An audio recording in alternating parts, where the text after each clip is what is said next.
El autobús se detuvo con un gemido metálico en la plaza principal de San Jerónimo del Monte, levantando una nube de polvo que se mezcló con el aire seco de la tarde. Elena Vázquez descendió con su mochila de campo y una maleta que contenía años de investigación académica y una reputación en ruinas. El pueblo parecía suspendido en el tiempo, casas de adobe con techos de teja roja, una iglesia colonial que dominaba la plaza, y rostros curtidos por el sol que la observaban con curiosidad y desconfianza. ¿Usted es la antropóloga?, preguntó una voz ronca detrás de ella.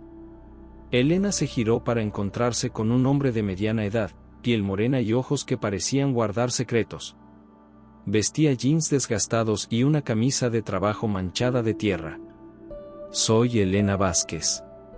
¿Usted es Miguel Hernández? El chato, así me dicen por acá. Su sonrisa no llegaba a los ojos. Recibí su mensaje, pero le voy a ser franco, doctora. Nadie sube a esa montaña. Hay razones para que la llamen prohibida. Elena ajustó la correa de su mochila, sintiendo el peso de los grabadores y equipos de medición que había traído. Señor Hernández, he venido desde la Ciudad de México específicamente porque los testimonios que he recopilado sugieren fenómenos acústicos únicos. Como antropóloga, es mi deber investigar las tradiciones orales de la región. Miguel escupió en la tierra. ¿Tradiciones orales? Doctora, esos gritos que escucha la gente no son cuentos de viejas.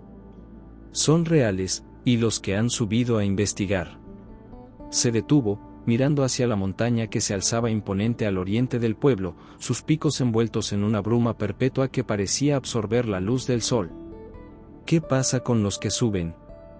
Elena sacó su libreta, pero Miguel negó con la cabeza. No hay nada que escribir, doctora.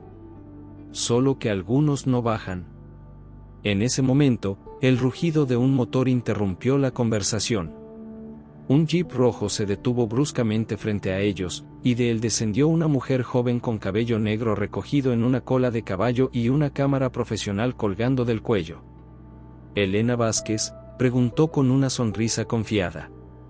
Soy Sofía Morales, de Canal 7 Noticias. He estado siguiendo su investigación sobre los fenómenos paranormales de la región. Elena frunció el ceño.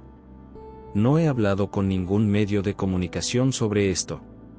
No directamente, pero las redes sociales hablan, doctora.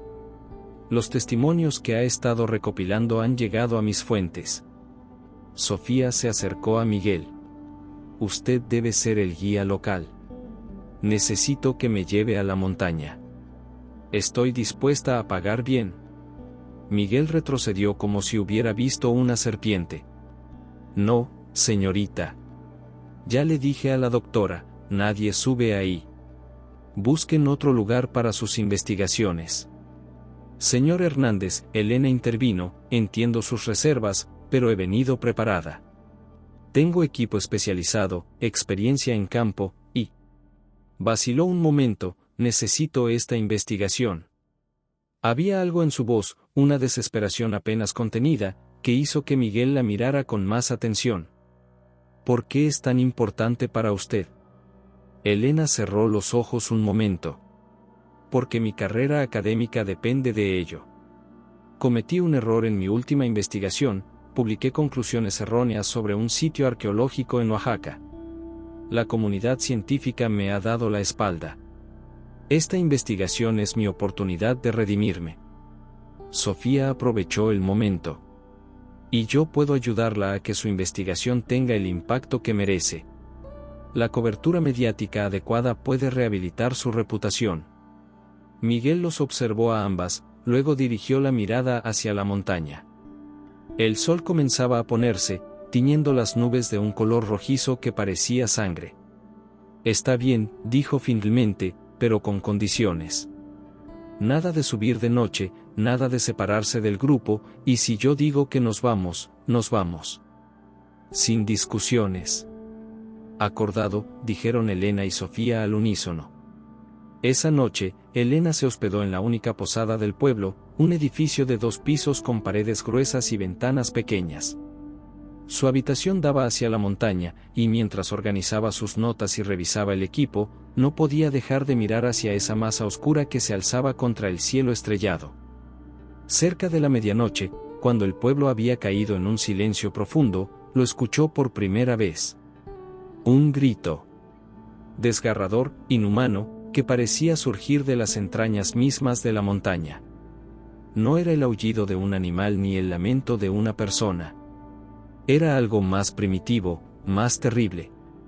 Un sonido que helaba la sangre y hacía que cada instinto de supervivencia gritara, «¡Huye!».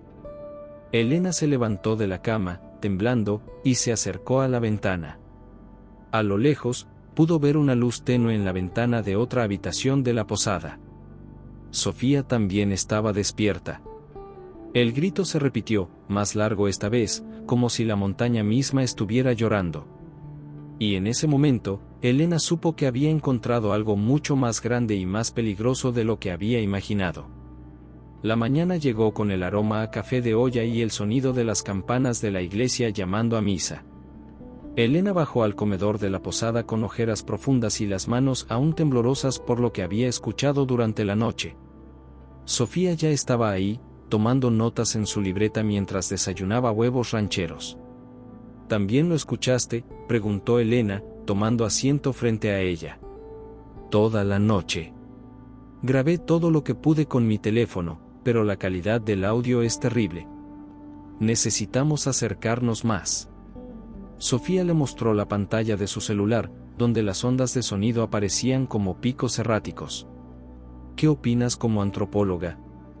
¿Podría ser algún tipo de ritual? Antes de que Elena pudiera responder, un hombre de mediana edad, vestido con traje gris y portando un maletín de cuero, se acercó a su mesa. Tenía el cabello canoso perfectamente peinado y lentes de montura metálica que le daban un aire académico. Disculpen la interrupción. Soy el doctor Roberto Castillo, psiquiatra de la Universidad Autónoma. He venido a investigar lo que considero un fascinante caso de histeria colectiva. Elena lo miró con escepticismo. ¿Histeria colectiva? Por supuesto. Los llamados gritos sobrenaturales no son más que una manifestación psicológica amplificada por el aislamiento geográfico y las creencias supersticiosas locales. He documentado casos similares en comunidades rurales de Michoacán y Guerrero. Sofía activó discretamente la grabadora de su teléfono. Doctor Castillo, ¿está sugiriendo que cientos de testimonios a lo largo de décadas son simplemente imaginación colectiva? Exactamente. El cerebro humano es extraordinariamente susceptible a la sugestión, especialmente en entornos donde las tradiciones orales han creado un marco de expectativas paranormales. Elena se levantó abruptamente. Con todo respeto, doctor, pero yo escuché esos gritos anoche. No fue sugestión ni histeria. Fue real. Ah, pero ahí está el punto, sonrió Castillo condescendientemente. Usted llegó ya predispuesta a encontrar fenómenos inexplicables. Su mente interpretó sonidos naturales, viento, animales nocturnos, tal vez deslizamientos de tierra, como algo sobrenatural. La conversación fue interrumpida por la llegada de Miguel, quien entró al comedor con expresión sombría. Buenos días. Veo que tenemos más visitantes interesados en la montaña. Miguel, Elena se acercó a él, necesito preguntarle algo. ¿Hay algún archivo histórico en el pueblo? ¿Registros parroquiales, documentos antiguos? Miguel intercambió una mirada con la dueña de la posada, una mujer mayor que había estado escuchando la conversación desde la cocina. Puede hablar con el padre Joaquín. Él conoce mejor que nadie la historia del lugar. Una hora después, los cuatro se encontraban en la sacristía de la iglesia de San Jerónimo, rodeados de libros antiguos y el olor a incienso. El padre Joaquín Mendoza era un hombre de 60 años, con cabello blanco y manos temblorosas que delataban décadas de trabajo duro. Sus ojos, sin embargo, eran alertas y penetrantes. Doctora Vázquez, dijo mientras abría un libro de registros parroquiales del siglo XVIII, lo que busca está aquí, pero no estoy seguro de que quiera encontrarlo. Elena se inclinó sobre el libro. Las páginas amarillentas contenían texto en español colonial, con algunas palabras en náhuatl. Aquí habla de sacrificios para apaciguar a la devoradora de la montaña, punto. Tlazolteotl, murmuró el padre Joaquín. Los antiguos mexicas que habitaron esta región antes de la llegada de los españoles la veneraban y la temían. Era una diosa dual, de la fertilidad y la destrucción, del amor y la guerra. Doctor Castillo ajustó sus lentes. Padre, con todo respeto, estamos hablando de mitología prehispánica. Interesante desde el punto de vista antropológico, pero irrelevante para explicar fenómenos contemporáneos. El sacerdote lo miró con una expresión que mezclaba lástima y preocupación. Doctor, he sido párroco de este pueblo durante 30 años. He visto cosas que desafían cualquier explicación racional. ¿Qué tipo de cosas?, preguntó Sofía, acercando su grabadora.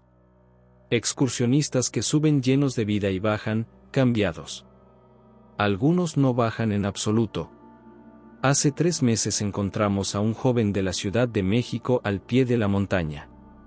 Técnicamente murió de un infarto, pero... El padre vaciló. ¿Pero qué?, insistió Elena. Su expresión. Nunca había visto tanto terror en el rostro de un ser humano. Era como si hubiera visto el mismísimo infierno. Miguel, que había permanecido callado, finalmente habló. Está bien. Los llevaré mañana al amanecer. Pero solo hasta donde considere seguro. Esa tarde, mientras Elena transcribía los registros parroquiales en su habitación, encontró una entrada que le heló la sangre. Datada en 1847, describía cómo el último, guardián de la montaña, había roto un pacto ancestral, y desde entonces, los gritos de la devoradora se escuchan cada luna nueva, llamando a las almas que le fueron prometidas. Cuando el sol se ocultó y los primeros gritos comenzaron a resonar desde la montaña, Elena comprendió que estaba a punto de adentrarse en algo mucho más peligroso de lo que había imaginado. Y por primera vez desde que llegó al pueblo, se preguntó si su reputación académica valía realmente el precio que podría tener que pagar. El amanecer pintó la montaña de tonos dorados que contrastaban dramáticamente con la bruma perpetua que envolvía sus picos más altos. Elena ajustó las correas de su mochila, verificando por tercera vez que llevara todo el equipo necesario: grabadoras digitales, medidores de sonido, cámaras térmicas y una brújula GPS. Sofía cargaba su equipo de filmación profesional, mientras que el doctor Castillo llevaba instrumentos para medir lo que él llamaba factores ambientales que inducen alucinaciones colectivas. Miguel apareció con 2 mulas cargadas de provisiones y una expresión que no había tenido el día anterior. Parecía más viejo, como si hubiera envejecido años en una sola noche. ¿Estás seguro de esto, Miguel?, preguntó Elena, notando las ojeras profundas del guía. No, doctora. Pero ustedes van a subir con o sin mí, y prefiero que no mueran por mi culpa. Se dirigió hacia el sendero que comenzaba en las afueras del pueblo. Síganme, y recuerden, no se separen del grupo bajo ninguna circunstancia. El sendero inicial era engañosamente tranquilo. Atravesaba campos de maíz y maguey, con el sonido familiar de los pájaros y el viento entre las hojas. Pero conforme ascendían, la vegetación comenzó a cambiar. Los árboles se volvían más retorcidos, sus ramas formando figuras que parecían garras extendidas hacia el cielo. Miguel, Elena caminaba junto al guía. Ayer mencionó que algunos excursionistas no bajan. ¿Puede contarnos más detalles? Miguel se detuvo para beber agua de su cantimplora. Mi abuelo era el guardián de esta montaña, doctora. Su trabajo era mantener alejada a la gente, protegerlos de lo que vive aquí arriba. ¿Qué tipo de guardián?, preguntó Sofía, filmando mientras caminaba. Los antiguos tenían un pacto con lo que habita en la cima. Cada generación, una familia del pueblo se encargaba de mantener ese pacto. Mi abuelo fue el último. Doctor Castillo resopló. ¿Un pacto con qué exactamente? ¿Con el viento? ¿Con las rocas? Miguel se giró hacia él con una mirada que hizo que el psiquiatra retrocediera un paso. Doctor, usted es un hombre educado, pero hay cosas que no se aprenden en los libros. Mi abuelo me contó historias que su abuelo le contó a él, historias que vienen desde antes de que llegaran los españoles. Continuaron ascendiendo durante 3 horas. El aire se volvía más delgado y frío, y Elena comenzó a notar algo extraño: el silencio. No había insectos, no había pájaros, incluso el viento parecía amortiguar sus sonidos. ¿Notan algo raro?, preguntó, deteniéndose para revisar sus instrumentos. El ecosistema está alterado, observó Sofía, enfocando su cámara hacia los árboles muertos que comenzaban a dominar el paisaje. Es como si la vida misma evitara este lugar. Fue entonces cuando escucharon el primer grito del día. No era como los gritos nocturnos que habían escuchado desde el pueblo. Este era más cercano, más definido, y parecía venir de múltiples direcciones a la vez. Elena activó inmediatamente sus grabadoras, mientras que el doctor Castillo sacó sus instrumentos de medición con manos temblorosas. Interesante, murmuró, aunque su voz había perdido la confianza de los días anteriores. Los niveles de infrasonido están, esto no es normal. Miguel se había puesto pálido. Nos está llamando. ¿Sabe que estamos aquí? ¿Quién nos está llamando?, preguntó Elena, pero antes de que Miguel pudiera responder, escucharon algo que los dejó helados, sus propios nombres, susurrados por el viento. Elena. Sofía. Roberto. Eso es imposible, murmuró el doctor Castillo, revisando frenéticamente sus instrumentos. Tiene que haber una explicación lógica. Ecos, tal vez, oh. Su explicación fue interrumpida por otro grito, tan fuerte y cercano que los hizo cubrirse los oídos. Y entonces, Miguel señaló hacia adelante con mano temblorosa. Ahí, susurró. La entrada. Entre 2 formaciones rocosas que parecían dientes gigantescos, se abría una cueva. Pero no era una cueva ordinaria. Las paredes de la entrada estaban cubiertas de petroglifos que parecían moverse y cambiar cuando no los miraban directamente. Y de su interior emanaba un resplandor tenue, verdoso, que no tenía fuente visible. Elena se acercó a los petroglifos, sacando su libreta para copiar los símbolos. Estos son increíbles. Representan la historia de Tlazolteotl, pero hay elementos que no he visto en ningún códice. ¿Qué dicen?, preguntó Sofía, filmando por encima del hombro de Elena. Hablan de un pacto. 5 almas cada generación para mantener dormida a la devoradora. Y aquí. Elena señaló un símbolo particular, dice que cuando el pacto se rompe, ella despierta gradualmente, llamando a las almas que le fueron prometidas. Miguel se acercó lentamente, como si cada paso le costara un esfuerzo sobrehumano. Doctora, hay algo que no les he dicho. Mi apellido no es realmente Hernández. Es Xóchitl. Soy descendiente directo del último sacerdote de Tlazolteotl. El silencio que siguió a esta revelación fue roto por un sonido que ninguno de ellos olvidaría jamás, una risa. Profunda, femenina, y completamente inhumana, que parecía surgir de las profundidades de la cueva. Bienvenidos, susurró una voz que parecía venir de todas partes y de ninguna. He estado esperándolos. Y en ese momento, Elena comprendió que no habían venido a investigar la montaña.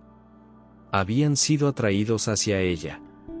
La entrada de la cueva parecía respirar, expandiéndose y contrayéndose con un ritmo hipnótico que hacía que los petroglifos danzaran en las paredes. Elena sintió una compulsión casi irresistible de adentrarse en la oscuridad, como si algo invisible tirara de ella hacia las profundidades. No deberíamos entrar, murmuró Miguel, pero su voz sonaba distante, como si hablara desde muy lejos. Mi abuelo me dijo que nunca, bajo ninguna circunstancia. Pero ya estamos aquí, interrumpió Sofía, ajustando su cámara para capturar mejor en la penumbra. No podemos regresar sin respuestas. Doctor Castillo, que había estado tomando mediciones compulsivamente, levantó la vista de sus instrumentos con expresión de desconcierto total. Los niveles electromagnéticos están completamente fuera de escala. Y la temperatura, según mis instrumentos, dentro de la cueva hace 15 grados más que aquí afuera, pero yo siento frío. Elena encendió su linterna más potente y dio el primer paso hacia el interior. La luz reveló un túnel que descendía en espiral, tallado directamente en la roca viva.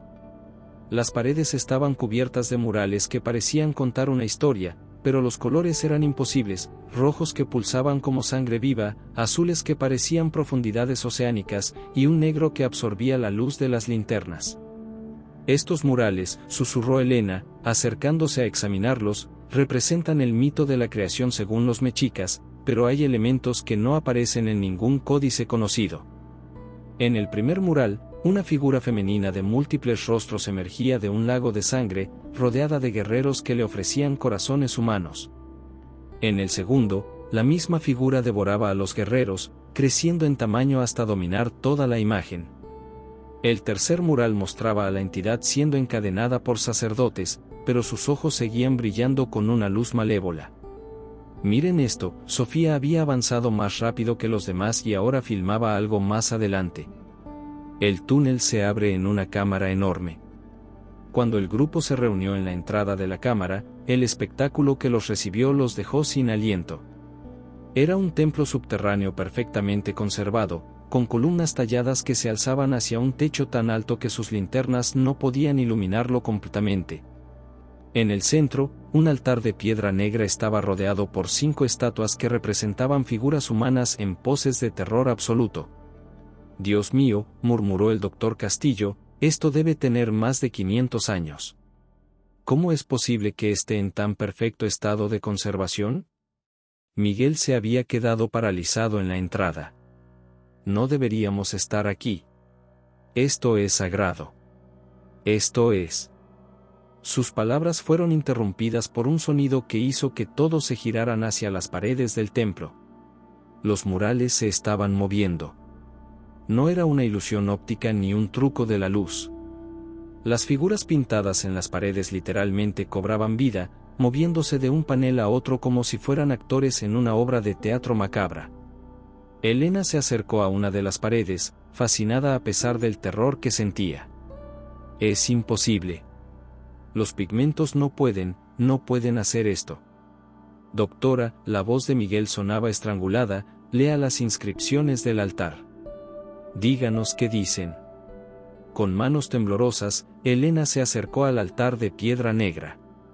Los jeroglíficos tallados en su superficie parecían pulsar con una luz propia, y conforme los traducía, su rostro se fue poniendo cada vez más pálido. Dice que cada generación debe ofrecer 5 almas a Tlazolteotl la devoradora. 5 almas específicas, el sabio, el guardián, el escéptico, el ambicioso, y el devoto. Elena levantó la vista hacia sus compañeros. 5 almas que representen los aspectos de la humanidad que ella desea consumir. Sofía bajó su cámara lentamente. ¿Estás diciendo que nosotros somos exactamente 5? Susurró el doctor Castillo, y cada uno encaja perfectamente en esa descripción. Fue entonces cuando se dieron cuenta de que Sofía ya no estaba con ellos. ¿Dónde está? Elena giró en círculos, iluminando cada rincón del templo con su linterna. Sofía. Sofía. Su voz se perdió en los túneles que se ramificaban desde la cámara principal, túneles que no habían notado antes. Y desde esas profundidades llegó la respuesta, la voz de Sofía, pero distorsionada, como si hablara desde el fondo de un pozo. Ayúdenme, no puedo salir. Miguel se dirigió hacia uno de los túneles, pero Elena lo detuvo. Espera. Algo no está bien. Su voz viene de todas las direcciones a la vez. Y tenía razón. La voz de Sofía parecía surgir de las paredes mismas, como si el templo entero hubiera cobrado vida y estuviera usando su voz para atraerlos hacia las profundidades. Doctor Castillo se había sentado en el suelo, con la cabeza entre las manos. Esto no puede estar pasando. Tiene que haber una explicación racional. Alucinógenos en el aire, gases volcánicos, algo. Pero sus protestas fueron silenciadas cuando las 5 estatuas que rodeaban el altar comenzaron a girar lentamente, hasta que sus rostros de piedra los miraron directamente. y Elena pudo jurar que vio una sonrisa en los labios de mármol de la estatua central. «Bienvenidos, mis elegidos», resonó una voz femenina que parecía venir del altar mismo. «He esperado tanto tiempo para completar mi colección». Los túneles del templo se extendían como las venas de un organismo vivo, y cada paso que daban en busca de Sofía los llevaba más profundo en el corazón de la montaña. Elena mantenía su grabadora encendida, documentando cada sonido, cada eco extraño que resonaba en las paredes de piedra. El doctor Castillo había dejado de tomar mediciones, sus instrumentos mostraban lecturas imposibles que desafiaban toda lógica científica. «Sofía, ¿puedes oírnos?», gritó Elena hacia la oscuridad. Su voz regresó distorsionada, como si hubiera pasado por múltiples filtros antes de llegar a sus oídos. «Estoy aquí», llegó la respuesta, pero ahora parecía venir de arriba, del techo del túnel. «Pero no sé dónde es, aquí. Todo se ve igual. Las paredes tienen ojos». Miguel se detuvo abruptamente, obligando a los demás a hacer lo mismo. Su rostro había adquirido una palidez cadavérica, y sus manos temblaban mientras se apoyaba contra la pared del túnel. «Miguel, ¿qué pasa?». Elena se acercó a él, notando que parecía estar luchando contra algún tipo de dolor interno. No puedo seguir mintiendo». Su voz se quebró. «Ustedes tienen que saber la verdad antes de que sea demasiado tarde». Se dejó caer al suelo, con la espalda contra la pared, y comenzó a hablar con la voz de un hombre que llevaba años cargando un peso insoportable. «Mi verdadero nombre es Miguel Xóchitl Hernández. Soy el último descendiente directo de Itzel Xóchitl, el sumo sacerdote de Tlazolteotl antes de la llegada de los españoles. Durante generaciones, mi familia ha sido los guardianes de esta montaña, los encargados de mantener el pacto». «¿Qué pacto exactamente?», preguntó el doctor Castillo, aunque su escepticismo había sido reemplazado por un miedo palpable. Cada 20 años, 5 almas debían ser ofrecidas a Tlazolteotl para mantenerla dormida. 5 almas específicas que representaran los aspectos de la humanidad que ella necesitaba para mantenerse saciada: conocimiento, tradición, razón, ambición y fe. Elena sintió que el aire se volvía más espeso. «¿Y qué pasó con ese pacto?». «Mi abuelo lo rompió en 1987. Era un hombre bueno, doctora, no podía seguir atrayendo inocentes a la muerte. Pensó que podría encontrar otra manera, que podría razonar con ella o simplemente ignorarla hasta que se desvaneciera». Miguel se cubrió el rostro con las manos. Pero Tlazolteotl no se desvaneció. Comenzó a despertar lentamente, llamando a las almas que le habían sido prometidas. «Los excursionistas que han desaparecido en los últimos 30 años, yo los atraje aquí». «¿Tú?». Elena retrocedió, horrorizada. «No directamente. Pero dejé pistas, testimonios, historias que llegaron a las personas correctas. Personas como ustedes. Ella me susurra en sueños, me dice exactamente qué tipo de personas necesita, y yo encuentro la manera de que lleguen hasta aquí». Doctor Castillo se levantó tambaleándose. «¿Estás diciendo que somos parte de algún tipo de sacrificio ritual? Ustedes son el sacrificio final. Las 5 almas que completarán su despertar total. Una vez que las consuma, tendrá el poder suficiente para abandonar esta montaña y extenderse por el mundo». En ese momento, encontraron a Sofía. Estaba sentada en el centro de una cámara circular, con las piernas cruzadas y los ojos completamente blancos. Su cámara yacía rota a sus pies, pero su boca se movía constantemente, susurrando palabras en náhuatl clásico con una fluidez que era imposible para alguien que no conocía el idioma. «Sofía», Elena se acercó lentamente, «¿puedes oírme?». Los ojos blancos de Sofía se fijaron en ella, pero cuando habló, no era su voz la que salió de su boca. «La ambiciosa ha visto la verdad», dijo con una voz que parecía venir de las profundidades de la tierra. «Ha visto lo que le espera a su mundo cuando yo despierte completamente.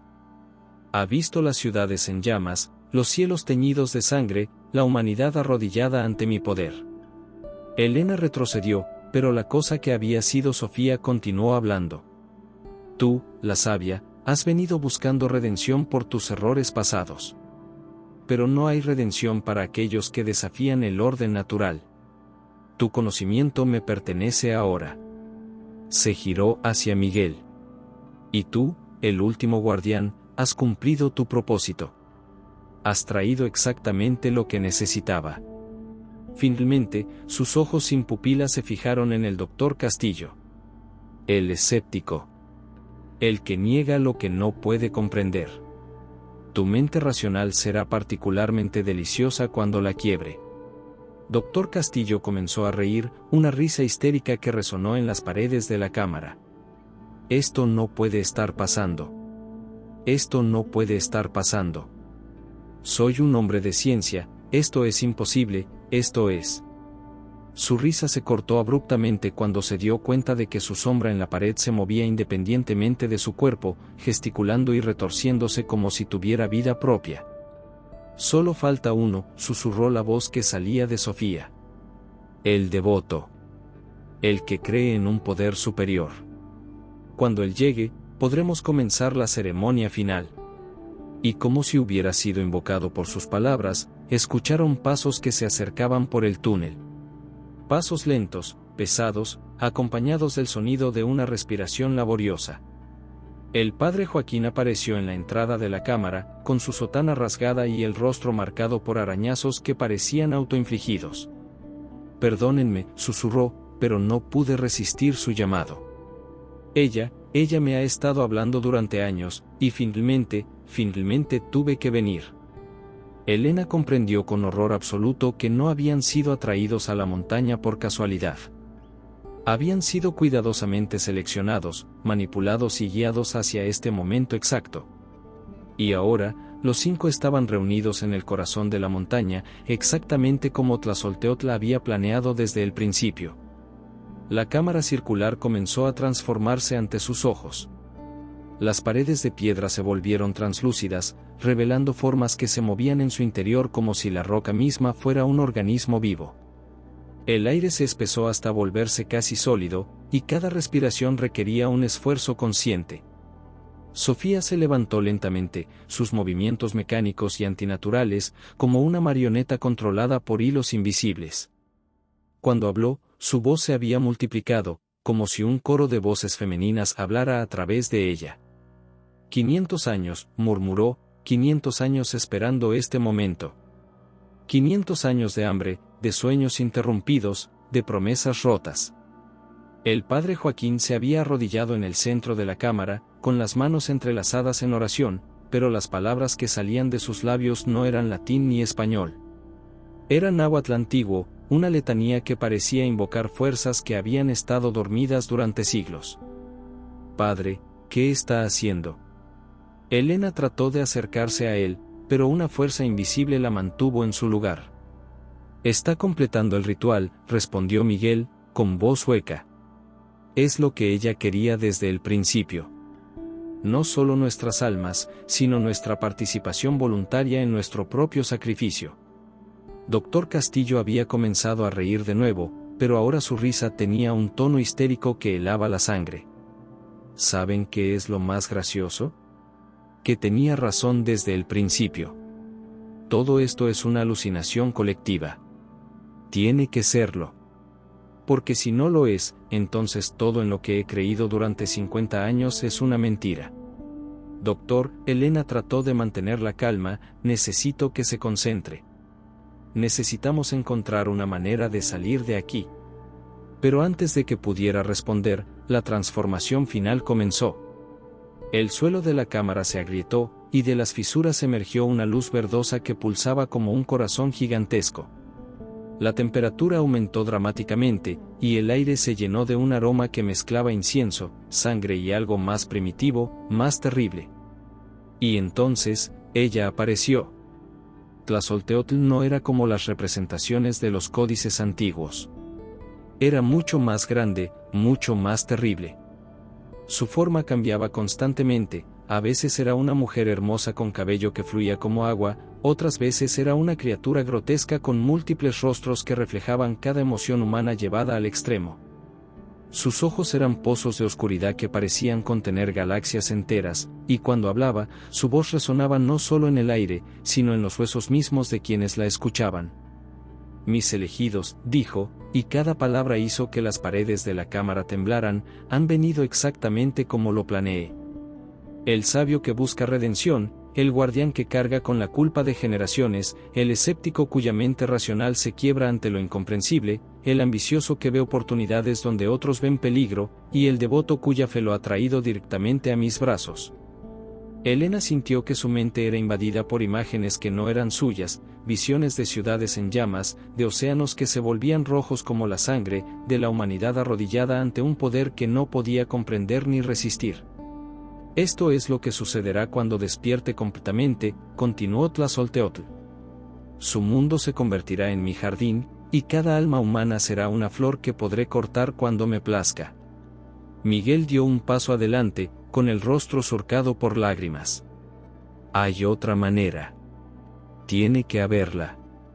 Mi abuelo creía que podía romperse el ciclo. La entidad se giró hacia él, y por un momento, su forma se estabilizó en la de una mujer hermosa pero con ojos que contenían milenios de crueldad. Tu abuelo era un tonto. Pensó que podía desafiar fuerzas que existían antes de que su especie aprendiera a caminar erguida. Pero tú, querido guardián, eres más sabio. Sabes que no hay escape. Si lo hay, Elena había estado estudiando los símbolos tallados en las paredes de la cámara. Los petroglifos hablan de una transferencia. El pacto puede ser modificado si alguien acepta voluntariamente convertirse en el nuevo guardián permanente. Tlazolteotl rió, un sonido que hizo que las piedras lloraran sangre. Ah, la sabia ha encontrado la letra pequeña del contrato. Sí, es cierto. Uno de ustedes puede tomar el lugar de todos los demás. Pero el precio es considerable. ¿Qué precio?, preguntó Elena, aunque parte de ella ya conocía la respuesta. Convertirse en parte de mí. Ser mi avatar en el mundo mortal, mi voz, mis ojos, mis manos. Vivir para siempre, pero no como humano. Vivir como el guardián eterno que mantiene mi sueño, alimentándome con las almas que yo requiera. El padre Joaquín se levantó lentamente, con el rostro transfigurado por una expresión de éxtasis religioso pervertido. Yo acepto. He servido a un Dios silencioso toda mi vida. Ahora serviré a uno que responde. No, Elena se interpuso entre el sacerdote y la entidad. Hay otra opción. Puedo modificar el ritual usando mis conocimientos antropológicos. Puedo crear una prisión más fuerte, una que no requiera sacrificios constantes. Tlazolteotl la miró con algo que podría haber sido respeto. Interesante. ¿Y qué te hace pensar que puedes mejorar un ritual que ha funcionado durante milenios? Porque entiendo algo que los antiguos sacerdotes no entendían. Entiendo que tu poder viene de la adoración tanto como del miedo. Sin adoradores, sin creyentes, incluso los dioses se desvanecen. La sonrisa de Tlazolteotl se desvaneció. Continúa. Acepto convertirme en la guardiana, pero bajo mis términos. Crearé un sello que se fortalezca con cada año que pase, alimentado no por el miedo sino por el olvido. Mientras la humanidad me olvide, mientras nadie recuerde tu nombre, permanecerás dormida. Y si acepto estos términos, ¿qué garantía tengo de que cumplirás tu parte del trato? Elena se llevó la mano al vientre, donde un secreto que había guardado durante semanas finalmente encontró su propósito. Porque estoy embarazada. Mi hijo será el próximo guardián, y su hijo después de él. Una línea de sangre dedicada eternamente a mantenerte dormida. El silencio que siguió fue absoluto. Incluso los gritos que habían resonado constantemente desde su llegada a la montaña se detuvieron. Finalmente, Tlazolteotl habló, y por primera vez, su voz sonó casi humana. Acepto tus términos, sabia. Pero recuerda, un día, alguien recordará mi nombre. Alguien buscará mi poder. Y cuando ese día llegue, despertaré, y tu sacrificio habrá sido en vano. Entonces, Elena cerró los ojos, sintiendo el peso de su decisión, tendré que asegurarme de que ese día nunca llegue. La decisión de Elena desató una transformación caótica en la cámara. Las paredes comenzaron a sangrar una sustancia negra que se movía como si tuviera vida propia, y el aire se llenó de susurros en idiomas que nunca habían sido hablados por lenguas humanas. Tlazolteotl había comenzado a cambiar de forma más rápidamente, como si la proximidad de su liberación la hubiera vuelto inestable. No, gritó el doctor Castillo, quien había perdido completamente la compostura. Sus ojos se habían vuelto salvajes, y se aferraba a Elena con fuerza desesperada. No puedes sacrificarte. Tiene que haber otra explicación. Esto no puede ser real. Doctor, suélteme. Elena trató de liberarse, pero Castillo había desarrollado una fuerza sobrehumana alimentada por la histeria. No lo entienden, continuó gritando. Si esto es real, entonces todo lo que he creído, todo lo que he enseñado, todo mi trabajo es una mentira. No puedo vivir con eso. En su desesperación, Castillo sacó un bisturí de su maletín médico. La haré abortar. Sin el niño, no puede completar su ritual modificado. Tendremos que encontrar otra solución racional. Miguel se abalanzó sobre él, pero Castillo era más fuerte de lo que parecía. Los dos hombres lucharon en el suelo de la cámara mientras la sangre negra de las paredes comenzaba a formar charcos que se movían hacia ellos como si fueran depredadores líquidos. Basta, rugió Tlazolteotl, y su voz hizo que toda la montaña temblara. El ritual debe completarse. He esperado demasiado tiempo. Sofía, que había permanecido inmóvil como una estatua, súbitamente cobró vida. Pero no era Sofía quien controlaba su cuerpo. Se movía con una gracia inhumana, y cuando habló, era la voz de Tlazolteotl la que salía de su boca.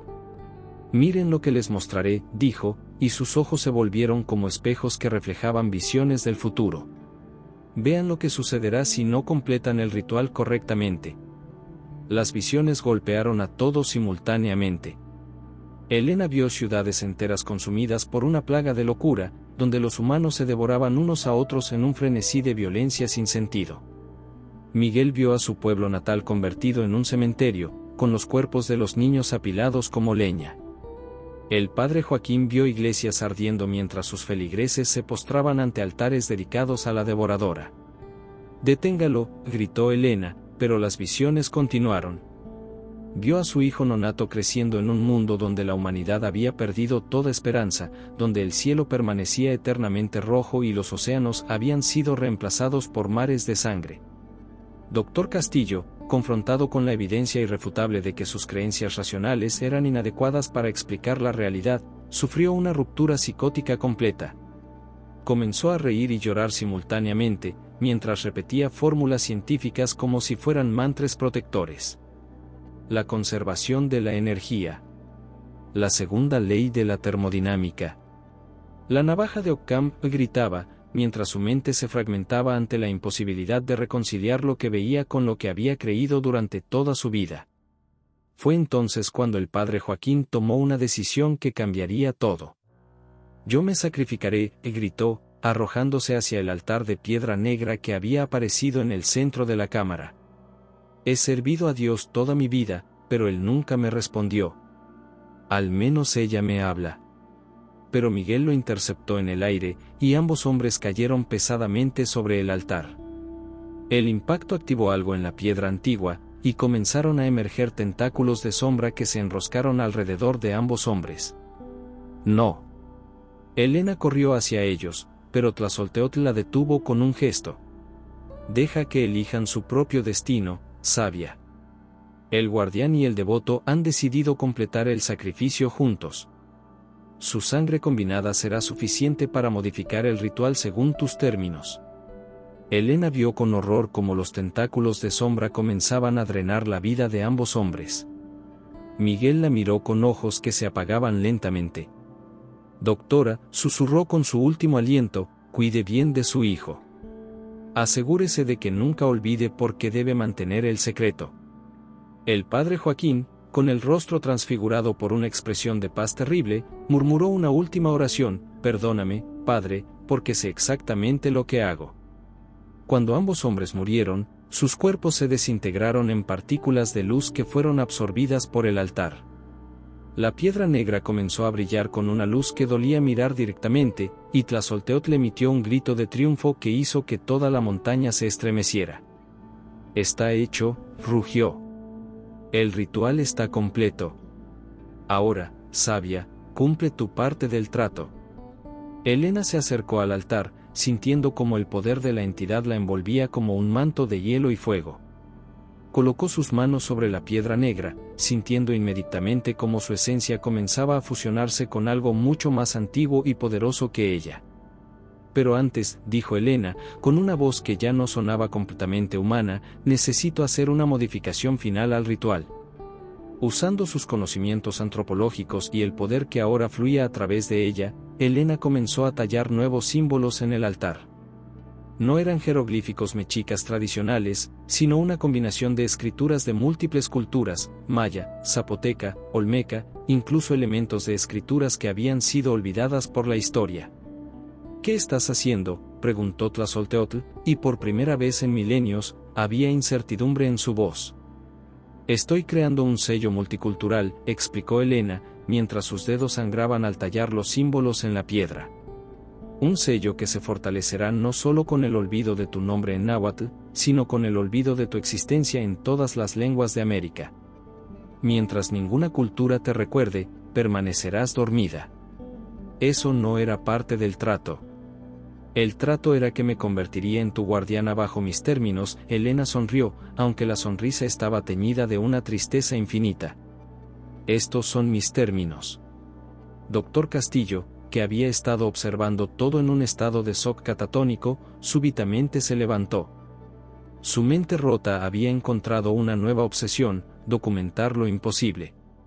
«Tengo que grabarlo todo», gritó, buscando frenéticamente entre los restos de su equipo.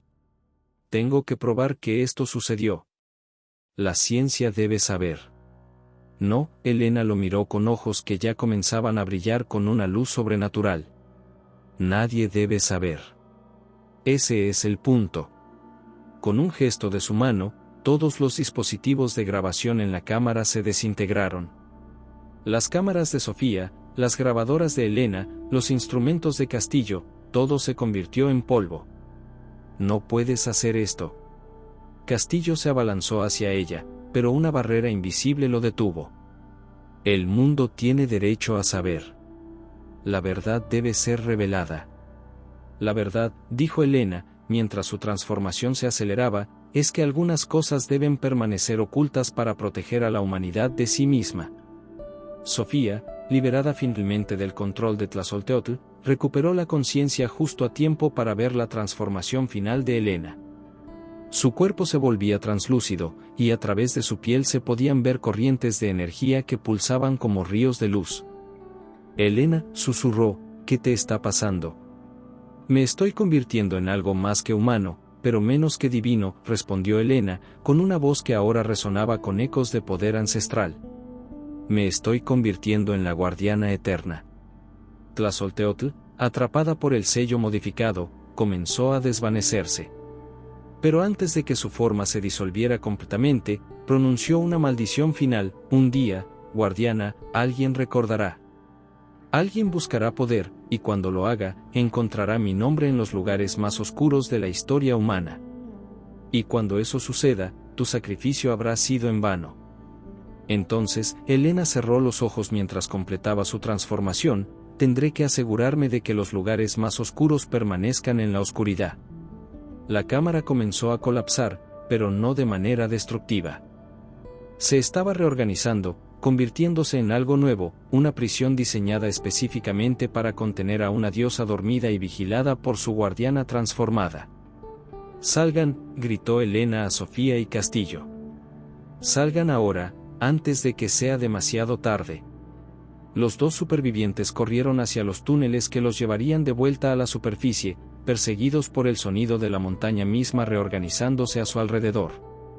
Un año después, Sofía Morales se encontraba en su oficina en la Ciudad de México, mirando una pantalla en blanco. Había intentado escribir la historia de la montaña prohibida cientos de veces, pero cada vez que comenzaba, las palabras se desvanecían de su mente como humo.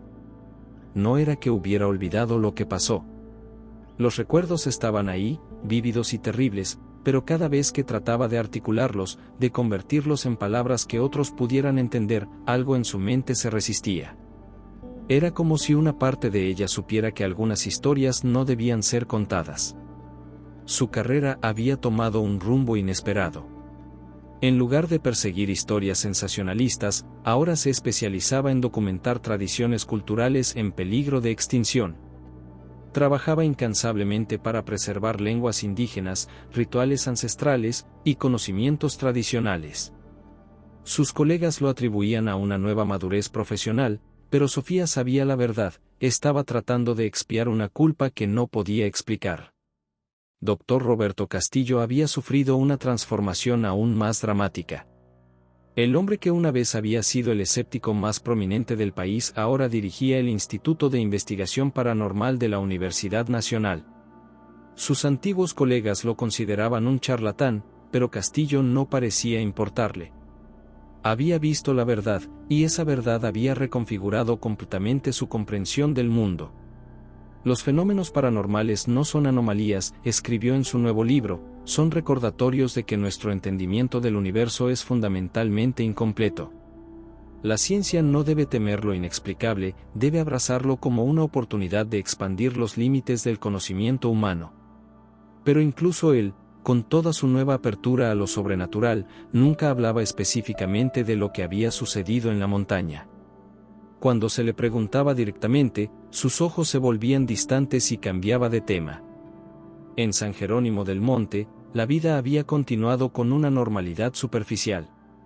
Los gritos habían cesado completamente, y la montaña parecía haber perdido su aura de amenaza.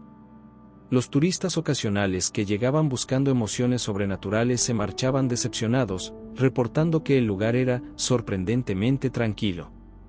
Pero los habitantes del pueblo sabían que algo había cambiado.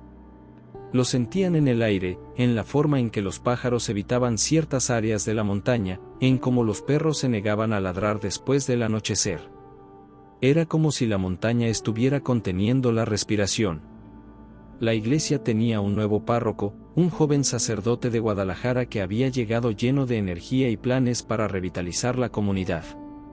Pero después de unas pocas semanas, él también había adoptado la actitud cautelosa y reverente que caracterizaba a todos los que vivían a la sombra de la montaña. «Hay algo sagrado en este lugar», le dijo a su obispo durante una de sus visitas. «Algo que requiere respeto y silencio».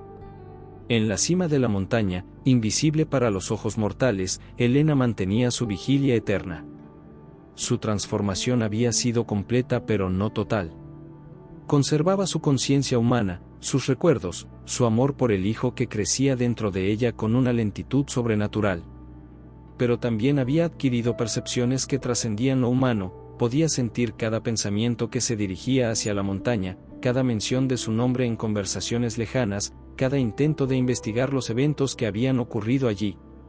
Y cuando detectaba tales intentos, intervenía sutilmente. Un archivo se perdía aquí, una memoria se volvía borrosa allá, una pista prometedora resultaba ser un callejón sin salida. No era malicia, era protección. Protección para la humanidad, que no estaba preparada para conocer ciertas verdades. Su hijo había nacido en el solsticio de invierno, en una cueva que existía entre dimensiones. Era hermoso y terrible a la vez, completamente humano en apariencia, pero con ojos que contenían la sabiduría de eones. Sería el próximo guardián, criado desde el nacimiento para entender su propósito. Algún día, le susurraba Elena mientras lo mecía, alguien tratará de despertar a la devoradora. Cuando ese día llegue, estarás listo. El niño la miraba con comprensión que iba más allá de su edad aparente, como si ya supiera el peso del destino que había heredado. Tlazolteotl permanecía dormida, pero no inactiva. En sus sueños, tejía planes y susurraba a mentes susceptibles en lugares lejanos. Elena podía sentir estos susurros, estas tentativas de influencia, y las contrarrestaba una por una. Era un juego eterno de ajedrez cósmico, jugado en el tablero de la conciencia humana. Ocasionalmente, Elena recibía visitantes. Eran personas que habían sido tocadas por lo sobrenatural de alguna manera, chamanes que sentían su presencia, académicos que se acercaban demasiado a verdades peligrosas, individuos con sensibilidades psíquicas que percibían las corrientes de poder que fluían desde la montaña. A todos les ofrecía la misma elección, olvidar y vivir en paz, o recordar y ayudar a mantener el secreto. La mayoría elegía olvidar. Unos pocos se unían a la red silenciosa de guardianes que Elena había comenzado a establecer alrededor del mundo. Porque había comprendido algo que los antiguos sacerdotes no habían entendido: un solo guardián no era suficiente. El mundo moderno era demasiado conectado, demasiado curioso. Se necesitaba una red de protectores, personas que entendieran la importancia del silencio y trabajaran activamente para mantener ciertas verdades ocultas. Sofía y Castillo se habían convertido, sin saberlo completamente, en parte de esa red. Su trabajo de preservación cultural e investigación paranormal, respectivamente, los ponía en posición de detectar y desviar intentos de descubrir la verdad sobre la montaña. En las noches silenciosas, cuando el mundo dormía y solo los guardianes mantenían su vigilia, Elena podía sentir la red extendiéndose: bibliotecarios que archivaban mal ciertos documentos, editores que rechazaban manuscritos peligrosos, guías turísticos que dirigían a los visitantes lejos de ciertos lugares. Era un sistema imperfecto, pero funcionaba. La humanidad continuaba su existencia, inconsciente de cuán cerca había estado de un despertar que habría significado su fin. Y en la montaña prohibida, que ya no era prohibida sino simplemente olvidada, Elena Vázquez mantenía su vigilia eterna. Madre, guardiana, y último bastión entre la humanidad y las fuerzas que habían existido antes de que el primer humano mirara las estrellas y se preguntara si estaba solo en el universo. El precio del silencio había sido alto: su humanidad, su vida normal, su futuro. Pero mientras observaba a su hijo crecer y sentía la tranquilidad que se extendía desde la montaña hacia el mundo, Elena sabía que había sido un precio que valía la pena pagar. Porque algunas verdades eran demasiado peligrosas para ser conocidas, y algunos secretos demasiado importantes para ser revelados. Y en el silencio de la montaña, la devoradora dormía, y el mundo continuaba girando, ignorante de la guardiana que había sacrificado todo para mantenerlo a salvo. Fin.